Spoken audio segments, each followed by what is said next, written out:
America's abandoned amusement parks, the ones nobody remembers, but everyone should. There is a photograph from 1987 of a small amusement park in central Pennsylvania. A girl, maybe 8 years old, is sitting in the front car of a wooden roller coaster. She is laughing so hard that her eyes are closed. Behind her, a dozen other kids are doing the same thing. The ride is nothing special, maybe 40 feet tall, maybe 35 miles per hour. By modern standards, it barely qualifies as a thrill, but every single person in that photograph looks like they are experiencing the best moment of their summer. That park closed 4 years later. The roller coaster was demolished. The land is a parking lot now. Nobody made a documentary about it. Nobody organized a farewell season. The gates locked in October 1991 and simply never opened again. And the girl in the photograph, whoever she is, probably drove past that parking lot 100 times without anyone around her knowing what used to stand there. This is the story of American amusement parks that the history books forgot. Not the famous ones, not the ones with the viral urban exploration footage or the Hollywood film crews. The ones that existed quietly, mattered deeply, and disappeared almost without a trace. And what their disappearance tells us about the kind of ambition America used to build and no longer quite knows how to sustain. The scale nobody talks about. Before the individual stories, the number needs to be stated clearly because most people hear it and refuse to believe it. There are approximately 1,000 defunct amusement parks in North America. 1,000, not roadside attractions or county fairgrounds. Parks with roller coasters, carousels, Ferris wheels, midways, and paid admission. Parks that families drove to on summer weekends for decades. 1,000 of them gone. Most people cannot name 5. The closures happened across every era and every region. In the early 20th century, fire-destroyed parks built almost entirely from wood because nobody had thought seriously about fire suppression in structures designed to pack thousands of people into a small, exciting space. The Great Depression closed dozens more when families lost the discretionary income that admission tickets required. The post-war highway expansion of the 1950s opened up travel in ways that benefited the largest parks and quietly sentenced the smallest ones. A family that could now realistically drive 3 hours to a major regional attraction had less reason to spend Saturday afternoon at the local park they had always taken for granted. The 1970s oil crisis, rising insurance costs, and sustained inflation ground down parks that had survived everything else. And then the 1980s delivered the killing blow for hundreds of survivors. The explosion of the megapark era. Disney, Six Flags, Cedar Point, Busch Gardens. Parks built on budgets and marketing machines that independent family operations had no business competing with. Most of them knew it. Most of them tried anyway. Most of them lost. What history rarely captures is how quietly most of this happened. No press releases, no farewell seasons, no coverage beyond a 2-paragraph notice in a local newspaper that most people missed. A park that had operated for 60 years would lock its gates in October and simply not reopen in the spring. The rides sat there. The concession stands sat there. Extremely patient, nature started moving back in. And within a generation, most of the people who had grown up with these places were left with memories and no physical evidence that the memories were real. Palace Playland's neighbor, the park that vanished next door. In Old Orchard Beach, Maine, Palace Playland still operates. It has been running since 1902 and remains New England's last traditional seaside amusement park. Tourists photograph it every summer. It has a gift shop. It has a website. What almost nobody knows is that for most of its history, Palace Playland had a neighbor.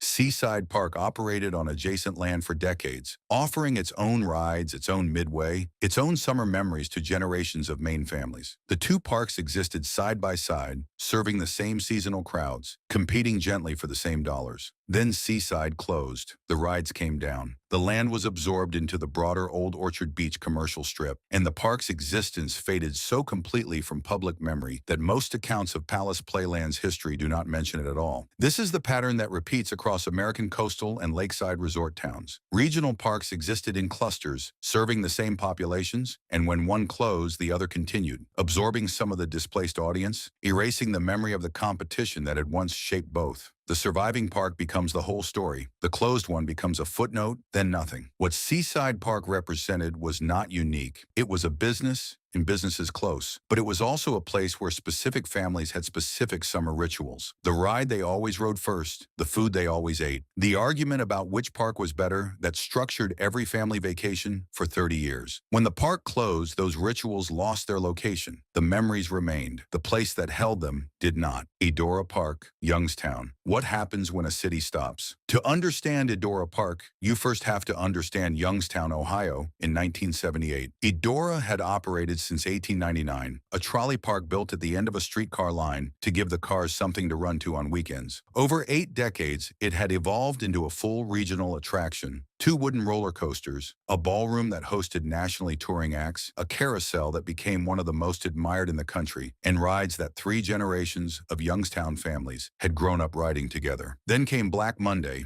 On September 19, 1977, Youngstown Sheet and Tube's Campbell Works steel mill shut down without warning, eliminating 5,000 jobs in a single day. Within 2 years, the broader collapse of Youngstown's steel industry had eliminated 50,000 jobs from a metropolitan area of roughly 500,000 people. It was one of the most concentrated episodes of deindustrialization in American history. Edora Park tried to continue. It operated through the early 1980s against a backdrop of rising unemployment, population exodus, and a community in genuine economic crisis. Attendance dropped not because people had lost interest in the park, but because the economic conditions that had supported a family's ability to spend a summer afternoon at an amusement park had been destroyed in a single year. In 1984, a fire damaged the Wildcat roller coaster and the Lost River ride. The park was repaired and continued. In 1990, a second major fire destroyed the ballroom in the Carousel building. The carousel itself, a masterpiece of early 20th century craftsmanship, was badly damaged but not destroyed. The park announced it would not reopen. After 91 years of operation, it was finished. The carousel was eventually restored and relocated to a children's museum in Mansfield, Ohio, where it still operates. The Wildcat roller coaster stood on the abandoned site until 2001, when it was finally demolished. The land sat vacant for years, slowly taken by the same weeds and silence that had been reclaiming Youngstown's empty lots since 1977. Edora Park did not close because it was mismanaged. It did not close because a competitor outbuilt it or an owner made a series of bad decisions. It closed because the city it served was economically destroyed, and a park cannot survive a community that can no longer afford to use it. The failure was not Edora's. It was the failure of every force, economic, political, industrial, that abandoned Youngstown and left its residents without the prosperity that makes ordinary summer pleasures possible. Opry Land, USA, when the mall killed the music. Not every abandoned park tells a story of slow decline. Some end abruptly, replaced by something deliberately chosen over them. Opryland, USA, opened in Nashville, Tennessee in 1972, themed around American musical heritage, country, bluegrass, folk, gospel, and the popular traditions that had shaped the region's cultural identity. At its peak, it attracted 2.5 million visitors annually and was deeply woven into the identity of Nashville as a music city. The Grand Ole Opry House was built on its grounds. For 25 years, Opryland was not just an amusement park. It was a living argument about what Nashville was. In 1997, Gaylord Entertainment, the corporate owner, announced it was closing Opryland USA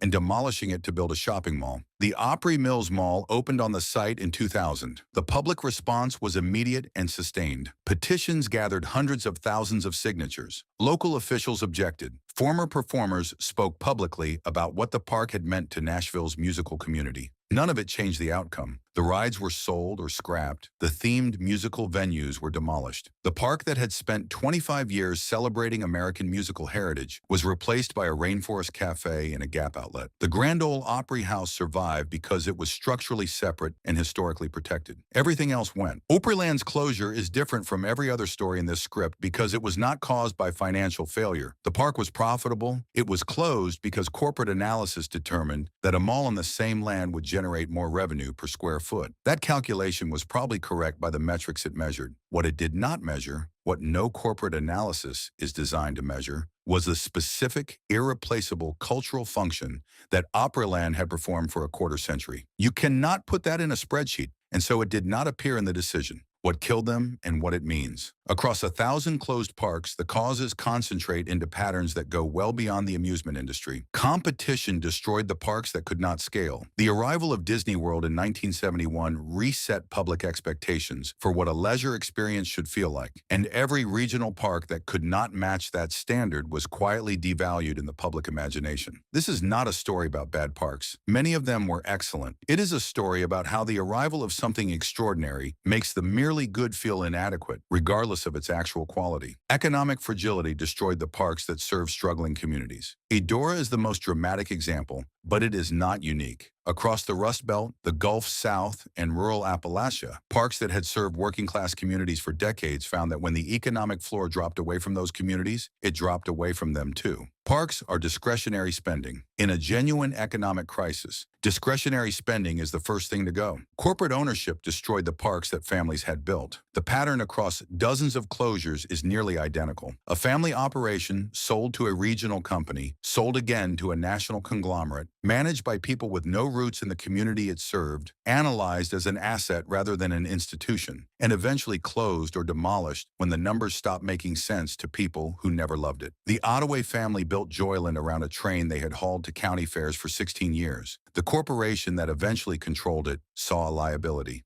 And then there is something harder to name: the simple, gradual shift in what American families do with their summers. The amusement park was once the dominant form of accessible outdoor leisure for working and middle-class families. It competed with almost nothing. By the 1990s, it competed with home video, then the internet, then smartphones, then streaming, then every form of entertainment that could be delivered directly into a living room without requiring a car trip and an admission fee. The wooden coaster and the carousel were not defeated by a single competitor. They were eroded by the slow accumulation of alternatives that made staying home feel like enough. The people who won't let go. Here is the thing that does not fit neatly into the failure narrative. Millions of Americans are genuinely obsessed with these places. YouTube channels dedicated to abandoned parks have accumulated viewing figures that dwarf most cable television audiences. Online communities exchange photographs and oral histories of parks that closed before many of their members were born. Volunteers spend years restoring individual carousels and relocating them to museums and gardens where they can still be ridden. A park that closed in 1991 with no media coverage whatsoever can be the subject of a 45-minute video essay in 2024 that generates 2 million views in a week. This is not simply nostalgia, though nostalgia is part of it. It is something closer to grief, the recognition that something which mattered deeply was allowed to disappear without being adequately witnessed. The parks that closed quietly in October and never reopened were not just businesses that failed. They were locations where specific people experienced specific moments that became foundational to who they are. The roller coaster in the 1987 photograph was not great, but for the girl in the front car with her eyes closed, laughing too hard to keep them open, it was the exact right roller coaster at the exact right moment. 1,000 parks. Most people couldn't name 5, but the people who remember them really remember them. Remember everything: the smell of the midway, the specific sound of a particular carousel organ, the feeling of the wooden structure flexing slightly under the train's weight at the top of the first drop. Those memories deserved better documentation than they got. That is what these stories are for. What parks do you remember that most people have already forgotten? Leave them in the comments below. The name, the city, what you rode, and when it closed, because the history that doesn't get written down disappears. And 1,000 parks have already proven exactly how quickly that happens.